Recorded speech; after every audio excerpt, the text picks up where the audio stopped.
Hello and welcome. तो आज हम लोग इस वीडियो में देखने वाले हैं क्लास 12 का मैथमेटिक्स का वेक्टर अलजेब्रा का मिसलेनियस वाला एक्सरसाइज। ठीक है, देखो आपने एक्सरसाइज में जितनी भी चीजें पढ़ी हुई हैं उन्हीं सब पर बेस्ड होता है क्या, मिसलेनियस। और जनरली हम लोग क्या करते हैं, मिसलेनियस के क्वेश्चंस छोड़ देते हैं, जबकि मिसलेनियस के जो क्वेश्चन होते हैं काफी ज्यादा इंपॉर्टेंट होते हैं। ठीक है, अच्छे क्वेश्चन होते हैं जो कि हमको यहाँ पर सॉल्व जो है करना होता है।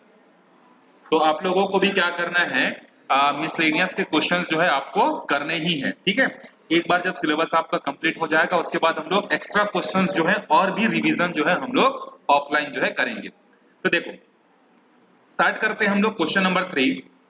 अ girl walks 4 kilometre towards west. एक लड़की है कोई जो कि 4 किलोमीटर कहाँ जाती है, वेस्ट की तरफ जाती है। She walks 3 kilometer in the direction of 30 degree east of north and stop। और जहां पर 4 किलोमीटर जाती है वहां पर रुक जाती है और रुकने के बाद 30 डिग्री टर्न लेकर नॉर्थ ईस्ट ऑफ नॉर्थ की तरफ जो है जाती है। Determine the girls displacement from her initial point of departure. हमको ये बताना है कि वो लड़की जहां से निकली हुई थी उससे वो कितना दूर जो है अभी है।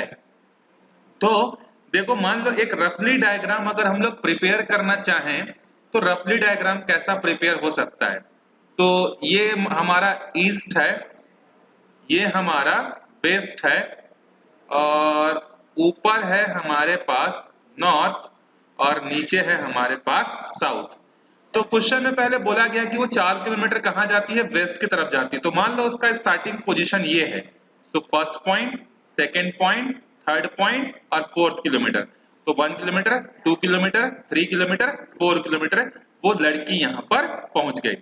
फिर 30 डिग्री नॉर्थ ऑफ ईस्ट मुड़ी, मतलब मान लो इसका चेहरा जो है इस तरफ था और ये इसका डायरेक्शन था। ये इस तरफ मुड़ी हुई ना, north of east. North of east मतलब इस डायरेक्शन में मुड़ गई।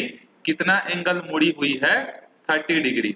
और मुड़कर वो कहाँ गई है, कितना दूर आगे गई है, 3 किलोमीटर आगे गई है। मतलब अगर ये ओरिजिनल पोजीशन है, ये ए पोजीशन है और ये इसका बी पोजीशन है, तो वो ए बी में 3 किलोमीटर गई है। First kilometre, second kilometre and third kilometre. So 3 kilometre जाकर वो कहाँ पहुंच गई, बी वाले पॉइंट पर जो है पहुंच गई है। नाउ जब वो बी वाले पॉइंट पर पहुंची है फिर क्या बोल रहा है कि इसका ओरिजिनल लोकेशन तो ये है ओ। तो आपसे पूछ रहा है कि बताओ भाई इसका डिस्प्लेसमेंट कितना है। डिस्प्लेसमेंट मतलब समझते होगे आप लोग, मतलब ये ओरिजिनली कितना दूर है आपको ये बतानी है। या इनडायरेक्टली आप बोल सकते हो कि डिस्प्लेसमेंट जो होता है वो एक वेक्टर क्वांटिटी होती है। तो आपसे ये पूछ रहा है कि ओबी वेक्टर का मॉड्यूलस आप बताओ कि वो कितना दूर है करके। ठीक है, तो इस क्वेश्चन को आपको थोड़ा सा ट्रिग्नोमेट्रिक के हेल्प से और कंपोनेंट के हेल्प से जो है आपको सॉल्व करना होगा। ठीक है, अगर मैं यहां पर एक कंस्ट्रक्शन कर दूं, अगर देखो ओरिजिन का कोऑर्डिनेट तो आपका होता है 0,0। ठीक है, अगर आपको किसी तरीके से बी पॉइंट का कोऑर्डिनेट पता चल जाता है, लेट से बी पॉइंट का कुछ कोऑर्डिनेट है, तो आप ओबी वेक्टर आराम से निकाल सकते हो इनके स्केलर कंपोनेंट का डिफरेंस निकालकर। और अगर आपके पास ओबी वेक्टर निकल गया मतलब इसका आप मॉड्यूलस भी निकाल सकते हो। सो बेसिकली आपका फोकस कहाँ है, बी के क्वाड्रेंट को ढूंढने में, मतलब बी के कोऑर्डिनेट को ढूंढने में, कोऑर्डिनेट नहीं सॉरी, बी के कोऑर्डिनेट को ढूंढने में आपका फोकस होगा। सो एक चीज देखो, अगर ए बी जो है यहां पर हम लोग लिख सकते हैं given that modulus of A B vector, modulus of A B vector is 3 kilometre. तो ये 3 है। अब मैं यहां से एक कंस्ट्रक्शन करता हूं और इसको यहां से ज्वाइन करता हूं। कंस्ट्रक्शन क्यों करूंगा, क्योंकि मेरे को बी का कोऑर्डिनेट चाहिए। तो बी का कोऑर्डिनेट कैसे मिलेगा, तो मान लो मैं इसको यहां से ऐसा ज्वाइन कर देता हूं। तो ये जो पॉइंट है ना ए बी सी, सी का ओरिजिन से कितना डिस्टेंस है अगर मेरे को ये पता चल गया मतलब इसका एक्स कोऑर्डिनेट पता चल जाएगा। अगर ये वर्टिकल हाइट पता चल गई तो मेरे को वाई कोऑर्डिनेट पता चल जाएगा। मतलब ये है जैसे कि देखो ये मान लो आपका कार्टेशियन सिस्टम है, एक्स एक्सिस, ये आपका वाई एक्सिस, ये नेगेटिव पार्ट, और ये मैंने मान लो आपको यहाँ पर एक पॉइंट दिया P। ठीक है, और मैंने इसका लोकेशन बता दिया कि ये जो P पॉइंट है ये Y में 3 यूनिट दूर है और P में जो है -4। तो आप P का कोऑर्डिनेट बता सकते हो कि नहीं? बोलोगे कि सर ये ओरिजिन से -4 दूर है इसीलिए -4 और ये ओरिजिन से 3 ऊपर है इसीलिए इस P पॉइंट का कोऑर्डिनेट कितना होगा -4, 3। तो उसी तरीके से अगर मेरे को B का कोऑर्डिनेट चाहिए तो मेरे को O से लेके इस पॉइंट तक का डिस्टेंस पता होना चाहिए प्लस यहाँ से लेके यहाँ तक की वर्टिकल हाइट भी मेरे को पता होनी चाहिए। अगर ये दो चीज पता है तो मैं B का कोऑर्डिनेट ढूंढ लूंगा और B का कोऑर्डिनेट ढूंढने के बाद मैं क्या कर सकता हूँ OB वेक्टर भी निकाल सकता हूँ और OB वेक्टर जब निकल जाएगा तो मैं उसका मैग्नीट्यूड भी निकाल सकता हूँ। तो निकलेगा कैसे? तो देखो मैंने यहाँ पर जब कंस्ट्रक्शन किया तो ये 90 डिग्री बन रहा है, लेट से इसका नाम है M। तो अब यहाँ पर आप लिखो, ये तो मैंने रफली आपको समझाने के लिए बताया था, ये आपको लिखना नहीं है, ठीक है। आप स्टार्ट करोगे, देखो अगर मैं अभी जो चीज लिखने वाला हूँ उसको नहीं लिखोगे तो भी चल जाएगा, ठीक है। देखो इन ट्राइंगल AMB इसमें क्या है, angle M is equal to 90 degree. Angle M जो है कितना है 90 डिग्री है। हमको ये वर्टिकल हाइट चाहिए, वर्टिकल हाइट मतलब ये वाला हाइट चाहिए ना, और ये वाली हाइट किसके बराबर है AM आपको चाहिए। तो AM कैसे मिलेगा, ये देखो ये आपका बेस हो गया, ये आपका परपेंडिकुलर हो गया, ये आपका हाइपोटेनियस हो गया, ठीक है। तो बेस को कौन ज्वाइन करता है cos थीटा, तो उस ट्रायंगल में आप यूज करोगे cos 30 डिग्री। तो cos 30 मतलब बेस होगा, बेस कौन सा है आपका AM, हाइपोटेनियस कौन सा है आपका AB। तो यहां पर देखो cos 30 डिग्री, cos 30 की वैल्यू होती है √3/2 और AB की वैल्यू हमारे पास कितनी है, AB की वैल्यू है हमारे पास 3 है, इसका मॉड्यूलस 3 है। तो AM की वैल्यू हमारे पास कितनी आ जाएगी, देखो 3√3/2। तो ये तो हमको मिल गया बेसिकली y कोऑर्डिनेट मिल गया। अब उसके बाद हमको x कोऑर्डिनेट भी तो चाहिए, तो x कोऑर्डिनेट कैसे मिलेगा, तो उसके लिए देखो यहाँ पर भी एक राइट एंगल ट्रायंगल बन रहा है क्योंकि कंस्ट्रक्शन करके हमने B से यहाँ पर परपेंडिकुलर लाइन ड्रॉ की है। तो BCA इस ट्रायंगल में देखो, अब इन ट्रायंगल BCA, अब BCA में हमको ये वाला चाहिए क्योंकि यहाँ से देखो आपको बेसिकली चाहिए क्या, O से लेके C चाहिए। तो O से लेके C कैसे निकलेगा, अगर आपको AO पता है तो A से लेके O तक तो पता है 4 यूनिट है, उसमें से अगर आप AC को कर देते हो माइनस तो आपको क्या मिल जाएगा OC, क्योंकि ओरिजिन से आपको डिस्टेंस चाहिए ना। तो पहले तो हम लोग ढूंढते हैं AC, तो इसके लिए हम लोग लेंगे इन ट्रायंगल BCA और यहाँ पर जो है ये एंगल अगर 30 डिग्री है तो ये वाला एंगल भी क्या होगा, अल्टरनेट इंटीरियर से 30, तो ये बेस हो जाएगा, ये परपेंडिकुलर हो जाएगा। तो AC क्या है परपेंडिकुलर, परपेंडिकुलर हमको चाहिए तो मेरे को यहाँ पर यूज करना पड़ेगा sin 30। sin 30 क्या होता है परपेंडिकुलर, ठीक है। तो यहाँ पर परपेंडिकुलर कौन है AC। देखो जब आप इस ट्रायंगल को रोटेट करोगे तो ये परपेंडिकुलर बनेगा ना, क्योंकि 30 यहाँ बन रहा है तो ये बेस होगा, इतना तो आई होप आप समझ गए होंगे। और हाइपोटेनियस विल बी AB। तो sin 30 कितना होता है 1/2 इज इक्वल टू AC/3। तो ये यहाँ आकर कितना हो जाएगा 3/2 इज इक्वल टू AC हो जाएगा, ठीक है। तो AC की वैल्यू 3/2, AM की वैल्यू ये। लेकिन अभी हमारा पर्पस पूरा नहीं हुआ है, हमको O से लेके C चाहिए। तो O से लेके C देखो, A से लेके O कितना है, ये माइनस में है, तो ये हो गया माइनस, फिर माइनस AC भी तो नेगेटिव साइड में है, देखो नेगेटिव है ना, तो इसको भी मेरे को क्या लेना पड़ेगा -3/2। तो ये हो जाएगा -4 प्लस 3/2। तो यहाँ से 4 2 सा कितना हो जाएगा 8, 8 में से 3 जाएगा तो कितना बचेगा -5/3। तो ये है OC। बेसिकली ये आपका x कोऑर्डिनेट है और बेसिकली A से लेके M तक जो है ये आपका y क्वाड्रेंट है, ठीक है। तो ये x क्वाड्रेंट और y क्वाड्रेंट आपको मिल गए। अब इन x और y कोऑर्डिनेट को यूज करते हुए आपको क्या करना है, OB वेक्टर जो है निकालना है। तो hence the coordinate of B is hence the coordinate of B, तो x की वैल्यू कितनी है -5/3, y की वैल्यू कितनी है 3√3/2 है, ठीक है। तो अब आप निकाल लो OB vector. So OB vector will be B point के scalar component minus O point के, तो O का तो 0 है, तो यहाँ पर कितना आ जाएगा देखो -5/3 -0i cap plus 3/3√/2 minus 0j, k का तो कंपोनेंट है ही नहीं, तो यहाँ पर आएगा आपके पास -5/3i प्लस 3√3/2j। अब आपको डिस्प्लेसमेंट बताना था ना, so modulus of vector O B, तो -5/3 का स्क्वायर 25/3 प्लस 3 3 9, 9 3 27, 27 कितना आ जाएगा यहाँ पर 4। अच्छा 3 का स्क्वायर 9 भी तो होगा ना, तो यहाँ पर आ जाएगा 9। अब देखो इन दोनों का आपका वो कितना आएगा, 9 4 36, तो ये हो जाएगा 36। फिर यहाँ पर आ जाएगा ये 100 और यहाँ पर आ जाएगा 9 9 7 60, 9 7 66, 18, तो ये हो जाएगा 243। तो जब आप इसको सॉल्व करोगे तो ये कितना आ जाएगा 343/36। सो 36 12 3 जार और 3 1 जा 3 1 जा 3 4 3, कैंसिलेशन तो नहीं हो रहा है, तो ये आपका आंसर है। तो यही हमारा क्या होगा, आंसर होगा। ठीक है, इतना यूनिट करके आप छोड़ देना, या यहां तक भी छोड़ोगे तब भी आपका आंसर क्या है, सही है। ठीक है, अब बढ़ते हैं हम लोग अगले क्वेश्चन पे। देखो क्वेश्चन नंबर 4 क्या बोल रहा है, if vector a is equal to b plus c then it is true that modulus of a plus modulus of b plus modulus of c justify your answer। देखो इसको हम लोग ट्रायंगल लॉ से solve करते हैं। देखो दो vectors हैं b और c, तो मान लेते हैं कि ट्रायंगल लॉ में ये हमारे पास है वेक्टर b और ये एडजेसेंट साइड है वेक्टर c, तो इसका जो तीसरा साइड होगा ना वो इनके रिजल्टेंट को बताएगा। तो अभी हमारे पास रिजल्टेंट क्या है, वेक्टर a। ठीक है, so from triangle law if this is the triangle a b c where ab represent vector b, bc represent vector c and ac represent vector a, तो according to triangle law हम लोग क्या बोल सकते हैं, जो वेक्टर a है ना वो b plus c के बराबर है, ये बोल सकते हैं। ठीक है, उसके बाद ये तो ट्रू है ना, उसके बाद बोल रहा है कि देन इज इट ट्रू, क्या ये ट्रू है, तो आंसर है it is not true.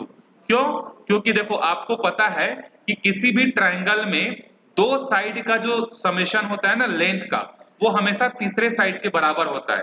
That means अगर मैं b वाले साइड को मतलब मॉड्यूलस ऑफ b और अगर मॉड्यूलस ऑफ c निकालूंगा मतलब ab का लेंथ मिलेगा और bc का लेंथ मिलेगा। तो किसी भी ट्रायंगल में दो साइड का जो लेंथ होता है ना वो हमेशा तीसरे साइड के लेंथ के क्या होता है, ग्रेटर होता है। तो आप यहां पर लिखना we know that the sum of the two sides of a triangle is always greater than the length of the third triangle। तो ये यहाँ पर ये कंडीशन होगी, तो यहाँ पर तो ये बोल रहा है इक्वल कंडीशन है करके, तो यहाँ पर ये जो है ट्रू नहीं होगा आपका। ठीक है, उसके बाद चलते हैं क्वेश्चन नंबर 5 पे। Find the value of x for which x i plus j plus k is a unit vector। ये एक यूनिट वेक्टर है और आपको अभी क्या निकालना है, x की वैल्यू आपको निकालनी है। तो move on to question number 5। देखो क्वेश्चन नंबर 5 क्या है, यहां सॉल्व करते हैं हम लोग। हमारे पास जो गिवन वेक्टर है, गिवन दैट जो वेक्टर है ना उसको आप अज्यूम कर लो a है करके, और a वेक्टर क्या है, xi xj xk कैप, ये हमारे पास जो है वेक्टर है। हमको x की वैल्यू निकालनी है एंड वी नो दैट कि ये जो a वेक्टर गिवन है ना ये एक यूनिट वेक्टर है। दैट मींस यूनिट वेक्टर मतलब इसका मॉड्यूलस कितना होगा, 1 होगा। तो मॉड्यूलस कैसे निकलेगा, i का स्केलर कंपोनेंट प्लस j का स्केलर कंपोनेंट प्लस k का स्केलर कंपोनेंट का स्क्वायर इज इक्वल टू 1। फिर यहां से कितना हो जाएगा, ये ऐड होकर हो जाएगा 3x square is equal to 1। फिर दोनों साइड कर देते हैं हम लोग स्क्वायरिंग, तो 3x square is equal to 1, x square is equal to 1/3, so x is equal to plus minus 1/3 जो है होगा। नेक्स्ट देखते हैं हम लोग क्वेश्चन नंबर 6। देखो find a vector of magnitude 5 unit and parallel to the resultant of the vector a and b। देखो इसको मैं आपको सॉल्व करके नहीं बता रहा हूं, मैं आपको बस हिंट दे देता हूं कि ये क्वेश्चन कहना क्या चाहता है। आपको एक ऐसा वेक्टर निकालना है whose magnitude is 5 यूनिट, उसका मैग्नीट्यूड 5 यूनिट का होना चाहिए, प्लस वो जो वेक्टर जो निकालोगे आप वो इन दोनों के रिजल्टेंट के साथ पैरेलल होना चाहिए। तो लेट्स से कि a और बी का जो रिजल्टेंट वेक्टर है ये है वेक्टर आर। ठीक है, रिजल्टेंट वेक्टर क्या है? Vector R. तो आर वेक्टर के डायरेक्शन में ही आपको एक पैरेलल वेक्टर निकालनी है जिसका मैग्नीट्यूड कितना होना चाहिए भाई? 5 यूनिट। तो आप एक काम करना, पहले ए और बी वेक्टर को प्लस करके रिजल्टेंट वेक्टर निकालना, और इस रिजल्टेंट वेक्टर का आप क्या निकालोगे? यूनिट वेक्टर निकालना। यूनिट वेक्टर कैसा निकलेगा? फुल वेक्टर अपॉन में उसका मॉड्यूलस। तो आपको इस डायरेक्शन में, रिजल्टेंट के डायरेक्शन में यूनिट वेक्टर आपको मिल जाएगा। अब आपको एक वेक्टर चाहिए, मान लो वो वेक्टर है P। जो वेक्टर आपको निकालना जिसका मैग्नीट्यूड 5 यूनिट होना चाहिए ना, वो वेक्टर है P और पैरेलल है। तो देखो पैरेलल के कंडीशन में आपने पढ़ा था कि ये मान लो वेक्टर R है, ये मान लो वेक्टर P है। तो दो वेक्टर अगर पैरेलल हैं, इसका मतलब जो पहला वेक्टर है वो लैम्डा टाइम्स ऑफ दूसरा वेक्टर होगा। तो अगर आपको चाहिए P वेक्टर, मान लो आपको चाहिए P वेक्टर, तो P वेक्टर क्या होगा? Lambda times of resultant vector R। तो R का तो यूनिट वेक्टर आपने निकाल के रखा हुआ है, और यहाँ पर लैम्डा, लैम्डा मतलब क्या है? एक स्केलर क्वांटिटी, और स्केलर क्वांटिटी कितनी है? 5 यूनिट की। तो आप यहाँ पर रखोगे। सिंपल सा है, कोई कॉम्प्लिकेटेड नहीं है। पहले आप ए और बी वेक्टर को ज्वाइन करके एक वेक्टर निकालोगे, उस वेक्टर का यूनिट वेक्टर निकालोगे, और उस यूनिट वेक्टर में आप 5 का मल्टीप्लाई कर दोगे। क्यों? क्योंकि दो वेक्टर अगर पैरेलल अगर आपको निकालने हैं तो पहला वेक्टर जो होता है वो दूसरे वेक्टर का लैम्डा टाइम्स होता है। तो अभी आपको मान लो कौन सा वेक्टर चाहिए था? P वेक्टर आपको चाहिए था, तो वो lambda times of R vector हो जाएगा, और R का यूनिट वेक्टर होगा ना, क्योंकि 5 मैग्नीट्यूड का चाहिए। तो यहाँ पर ये हो जाएगा, लैम्डा की जगह 5 रखना और R का यूनिट वेक्टर से उसको इंटू कर देना। सिमिलरली क्वेश्चन नंबर 7 भी है, find a unit vector parallel to this vector. तो पहले तो आप ये जो वेक्टर है ना 2a - b + c, इसको मान लो ये है वेक्टर R। तो ये पहले वेक्टर R निकालना, फिर आगे की कहानी सेम है। ठीक है, लेकिन अभी आपको यूनिट वेक्टर चाहिए तो आपको सिर्फ R कैप निकालना पड़ेगा, बस हो जाएगा।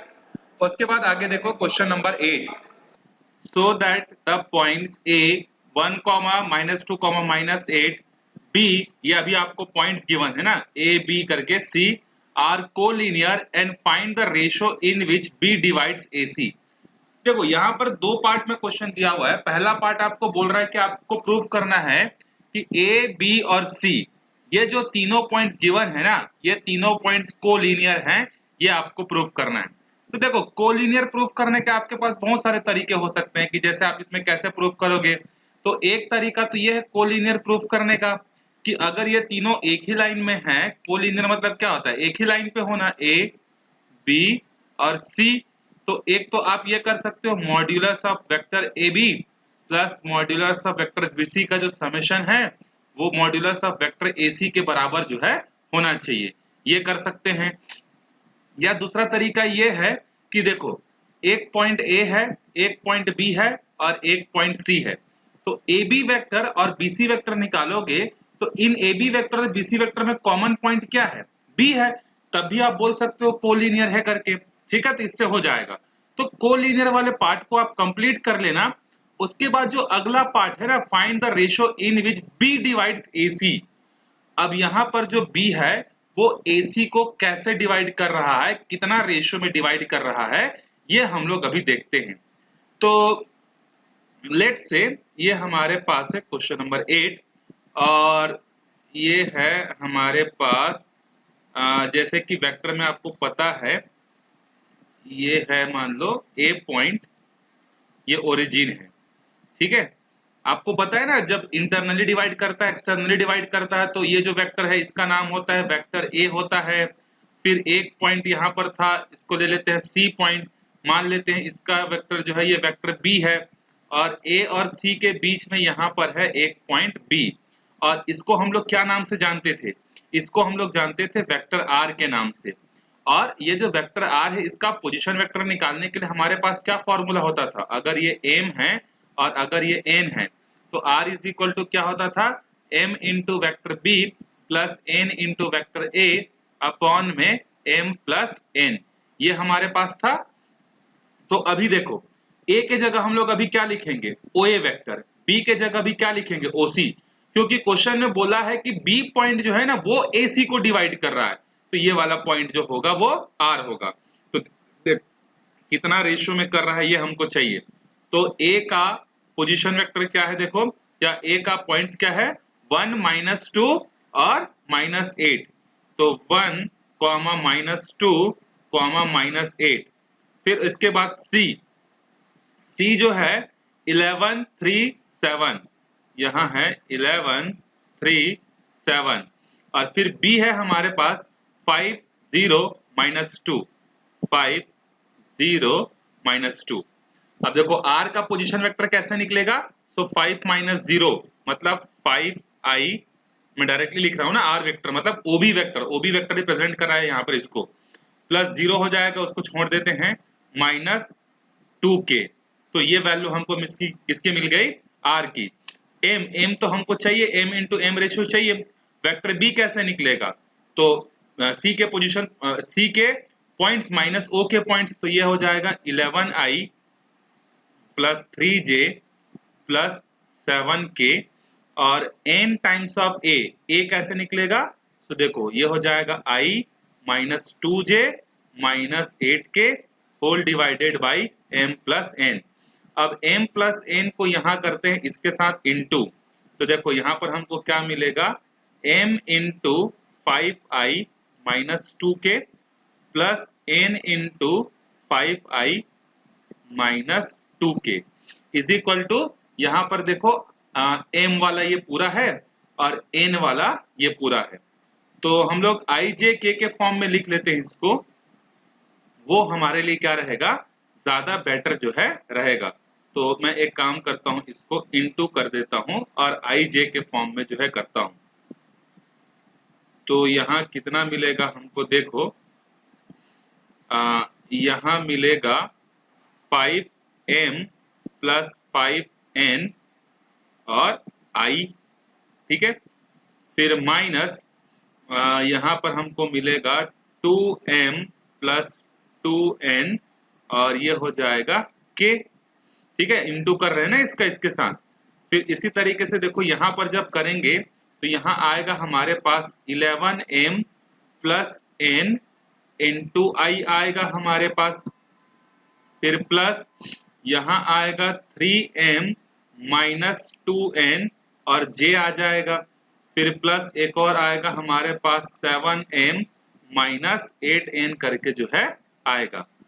अब देखो दोनों साइड के कोएफिशिएंट्स को हम लोग करते हैं कंपेयर, तो i को कोएफिशिएंट को ही कंपेयर कर लेते हैं, तो 5m plus 5n is equal to 11m plus n, बाकी का भी कोएफिशिएंट कंपेयर कर सकते हो, यहाँ पर क्या आएगा ना, तो यहाँ पर देखो ये हो जाएगा 5n और ये वाला जो है यहाँ आगे कितना हो जाएगा -n is equal to 11m minus 5m, तो यहाँ पे कितना आएगा हमारे पास 4n इज इक्वल टू यहाँ पे कितना आएगा 6m, तो हमको m अपॉन में n चाहिए ना, तो ये हो जाएगा 4 अपॉन में 6 is equal to m upon में n, दैट मीन्स 2 अपॉन में 3 m अपॉन में n, ये हो जाएगा हमारा रेशो।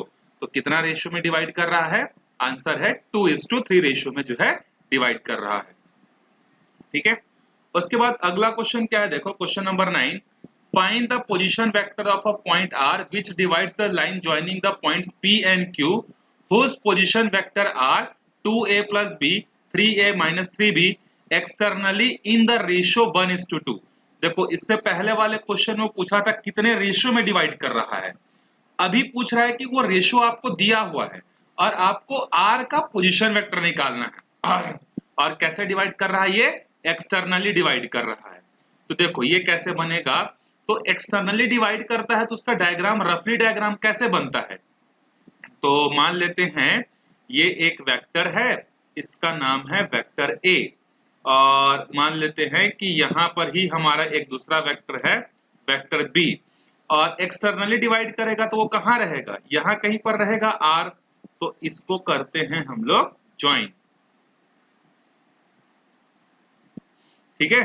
तो ये है मान लेते हैं a, ये है b, और सॉरी p और q नाम दिया हुआ है ना, तो p और q नाम ले लेते हैं इनका, this will become p, this will become q और ये r। तो बेसिकली ये जो OP वेक्टर है इसको क्या नाम से जानते हैं हम लोग, A वेक्टर करके, तो यहाँ पर आप चाहो तो मेंशन भी कर सकते हो कि हियर ओपी वेक्टर, अच्छा आप कंफ्यूज ना हो क्योंकि स्मॉल ए स्मॉल बी वेक्टर दिया हुआ है ना, तो आप इसको कंफ्यूज मत लेना, आप इसको ले लो OP vector is equal to capital A vector. देखो मैं इसलिए बोल रहा हूँ क्योंकि यहाँ पर भी देखो 2a प्लस बी ए माइनस 3b, तो उससे कंफ्यूजन हो सकता है, तो इसीलिए उसको मैंने वेक्टर ए नाम दे दिया।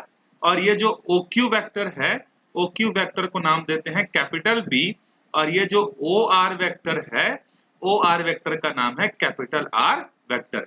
तो इसी का पोजीशन वेक्टर हमको अभी चाहिए। और क्वेश्चन में क्या बोला है उसने, एम रेशो एन सॉरी 1:2 में डिवाइड किया है, मतलब ये 1 है और यहां से लेके यहां तक का रेशो कितना है 2 है। तो ये मान लो आपका एम हो गया, ये मान लो आपका एन हो गया। एक्सटर्नली में ऐसी होगा ना, इंटरनली होता तो बीच में कहीं पर आता, ठीक है। अब देखो ये जो ओपी वेक्टर है ये कितना दिया हुआ है, ओपी वेक्टर मतलब पी जो है वो कितना है 2a प्लस बी। इसमें कंफ्यूज नहीं होना ना, ये वेक्टर ऑलरेडी आपको पोजीशन वेक्टर ही इसी फॉर्म में दिया हुआ है 2a प्लस बी, जानबूझ के डराने के लिए। और जो b है मतलब q वाला जो है वो है a माइनस 3b, तो यहां पर आ जाएगा a माइनस 3b। हमको क्या पूछ रहा है, ये r का पोजीशन वेक्टर पूछ रहा है। In the ratio find the position vector of r, r का पोजीशन वेक्टर निकालना है। अब आप एक चीज देखो, जब कोई एक्सटर्नली डिवाइड करता है तो उसका फॉर्मूला हमारे पास क्या था, m into vector b minus n into vector a upon में m माइनस n था। लेकिन अभी हमारे पास सब चीजें क्या हैं, कैपिटल के फॉर्म में है, तो इसका फॉर्मूला भी मैं कैपिटल के फॉर्म में लिख लेता हूं, r is equal to m into vector b minus n into vector a upon में m माइनस n करके, ठीक है। ये तो आपको चाहिए। अब उसके बाद देखो m की वैल्यू कितनी है 1, b मतलब OQ वेक्टर कितना है आपके पास, देखो ये है आपके पास a माइनस 3b। अभी मैं एरो नहीं लगा रहा हूँ ना, सॉल्व करते टाइम आप लगा लेना।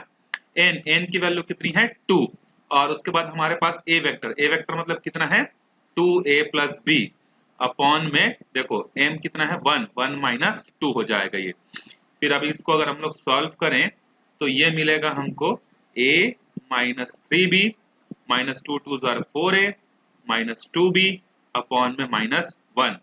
सो a में से माइनस 4 जाएगा तो कितना बचेगा माइनस 3a बचेगा, और यहाँ पर कितना बचेगा minus 5b minus 1, minus common ले लो तो आपके पास कितना आ जाएगा 3a प्लस 5b वेक्टर जो है ये आ जाएगा। तो कितना मिल गया हमको 3a वेक्टर प्लस 5b, ये हो गया हमारा r वेक्टर का आंसर, ठीक है। Externally in the ratio 1:2। Also so that p is the mid point of the line segment RQ।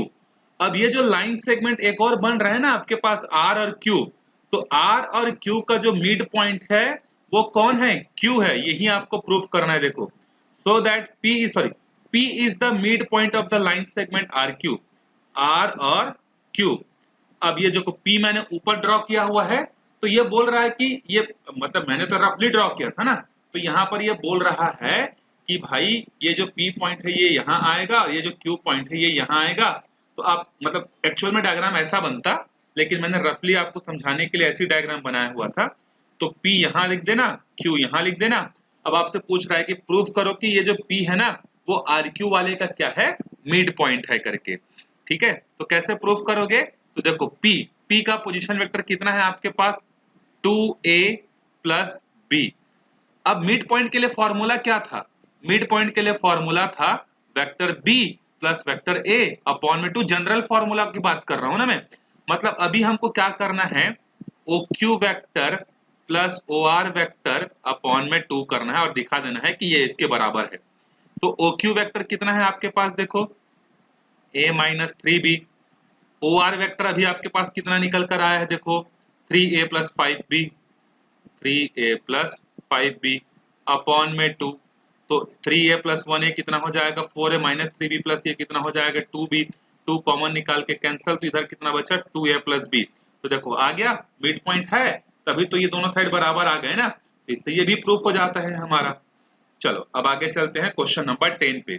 देखो the two adjacent side of a parallelogram are this and this, find the unit vector parallel to its diagonal। बहुत easy question है। देखो अगर ये दोनों जो vectors जो दिए हुए हैं ना, मान लेते हैं एक है वेक्टर ए और दूसरा है वेक्टर बी, और ये बोल रहा है कि ये पैरेललोग्राम के दो एडजेसेंट साइड हैं, तो ये हो गया ए और ये हो गया बी जो कि पैरेललोग्राम के एडजेसेंट साइड है।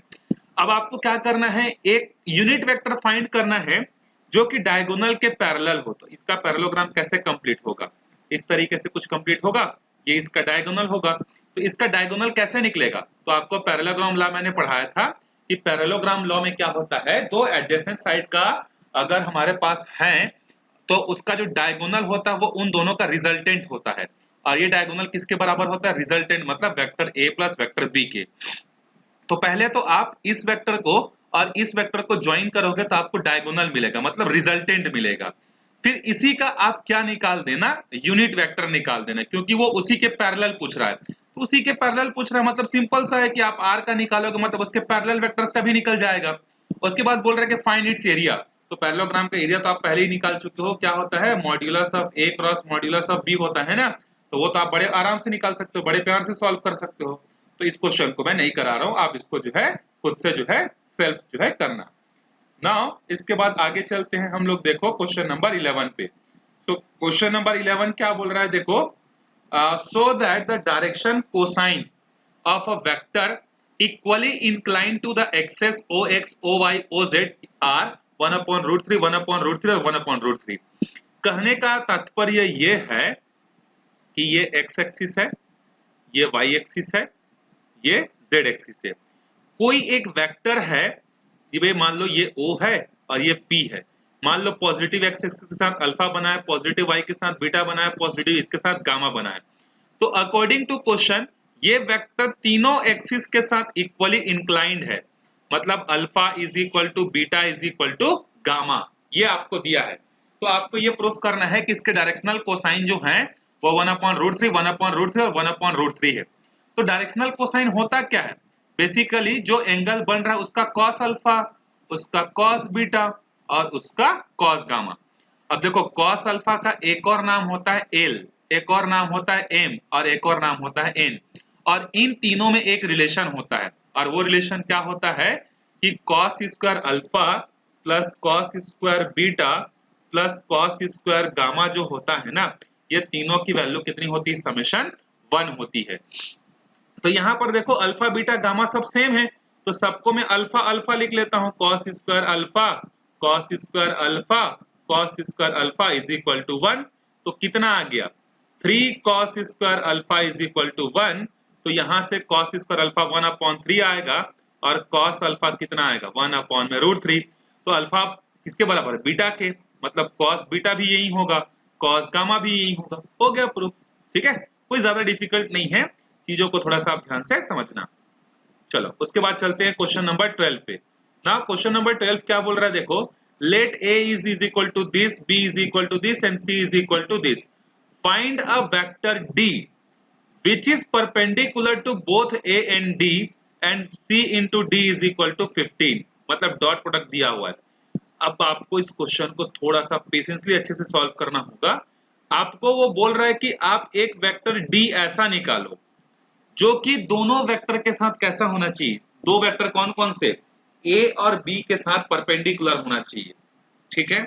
और ये बोल रहा है कि C इंटू डी जो है ना वो 15 है, इनका डॉट प्रोडक्ट। तो लेट से जो डी वेक्टर है उसका जो कंपोनेंट होगा उसको मान लेते हैं एक्स आई है, मैं अज्यूम कर रहा हूं ना, let D vector is equal to X I plus Y J plus Z K है, ठीक है। ये हमारे क्या है, डी वेक्टर है। अब बोल रहा है कि सिंस डी जो है वो ए के साथ परपेंडिकुलर है और बी के साथ परपेंडिकुलर है, तो आपको पता है कि अगर दो वेक्टर अगर परपेंडिकुलर हैं दैट मींस उनका डॉट प्रोडक्ट क्या होता है, 0। तो अगर डी जो है ए के साथ परपेंडिकुलर है तो ये हो जाएगा a into D is equal to 0 हो जाएगा। और दूसरा क्या हो जाएगा, vector B into vector D is equal to 0 हो जाएगा। ये दोनों केसेस दिए हुए हैं। प्लस तीसरा केसेस ये दिया हुआ है कि सी और डी का जो डॉट प्रोडक्ट है वो कितना है, वो 15 है। तो इन तीनों को यूज करते हैं। तो पहले ए और डी का डॉट प्रोडक्ट निकालते हैं और इसको 0 से इक्वेट करते हैं। तो पहला वाला वेक्टर है हमारे पास, देखो i plus 4j plus 2k। और डी हमारे पास कितना है, X I plus Y J plus Z K is equal to 0। तो ये कितना आ जाएगा देखो, x plus 4y plus 2z is equal to 0। Let's say ये है पहला इक्वेशन, ठीक है। फिर उसके बाद b और d भी तो है, तो b की वैल्यू कितनी है देखो हमारे पास 3i minus 2j plus 7k dot D vector हमारे पास कितना था, ये था X I plus Y J plus Z K is equal to 0। तो ये हो जाएगा 3x minus 2y plus 7z is equal to 0। ये हो गया दूसरा। फिर तीसरा है हमारे पास c इंटू डी, तो c है हमारे पास 2i माइनस जे प्लस 4k और इंटू सी इंटू डी। तो डी डी डी हमारे पास कितना है, X I plus Y J plus Z K is equal to 15। तो ये कितना हो जाएगा देखो, ये हो जाएगा 2x minus Y plus 4z is equal to 15। तीन इक्वेशन, तीन अननोन। जब आप तीनों इक्वेशन को सॉल्व करोगे तो आपको x, y और z की वैल्यू मिलेगी। इस x, y और z की वैल्यू को जब आप यहाँ पुट कर दोगे तो आपको क्या मिल जाएगा, वो वेक्टर जो है मिल जाएगा। तो एक काम करते हैं, पहले सॉल्व कर लेते हैं। तो इक्वेशन 1 में देखो x का कोएफिशिएंट 1 है और यहाँ x का कोएफिशिएंट 2 है। तो इक्वेशन 1 को 2 से मल्टीप्लाई कर देते हैं और 3 के साथ माइनस कर देते हैं। तो मैं डायरेक्टली कर रहा हूँ। तो यहाँ आ जाएगा 2x plus 8y plus 4z is equal to 0 और यहाँ 2x minus Y plus 4z is equal to 0। Minus plus minus ये दोनों कैंसल, तो 9y इज इक्वल टू 0। तो y इज इक्वल टू क्या मिल गया, 0। अब आप बाकी दोनों वैल्यूज ऐसे निकाल सकते हो। 15 आएगा, सॉरी, तो यहाँ आ जाएगा माइनस 15, मतलब 9y is equal to minus 15। तो y is equal to minus 15 upon में 9, तो ये हो जाएगा माइनस 5 अपॉन में 3। तो इस तरीके से आप बाकी दोनों वैल्यूज निकालना और यहाँ पर जो है उसको सब्स्टिट्यूट कर देना, आपका आंसर जो है आ जाएगा, ठीक है। उसके बाद ये कंप्लीट कर लेना आप। x और y की बस वैल्यू आपको निकालनी है, वो दोनों इक्वेशन को सॉल्व करने से आपको मिलेगा। Now we are moving to the question number 13। Question number 13 क्या बोल रहा है, the scalar product of vector I j k with the unit vector along the sum of the vector this and this equals to 1, find the value of lambda।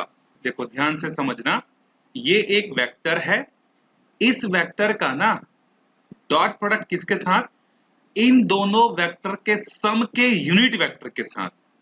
तो late say ये है vector A, ये है B, ये है C। तो question क्या बोल रहा है कि B वेक्टर और जो C वेक्टर है ना, इन दोनों का समेशन, तो इन दोनों का समेशन कितना आएगा, 2 plus lambda i plus 6j minus 2k, ये आएगा इन दोनों का। लेट से ये जो वेक्टर है ना, इस वेक्टर का नाम है D वेक्टर। तो इन दोनों वेक्टर के समेशन का जो यूनिट वेक्टर है, मतलब डी कैप, तो इसका यूनिट वेक्टर निकालते हैं। इसका यूनिट वेक्टर क्या आएगा, फुल वेक्टर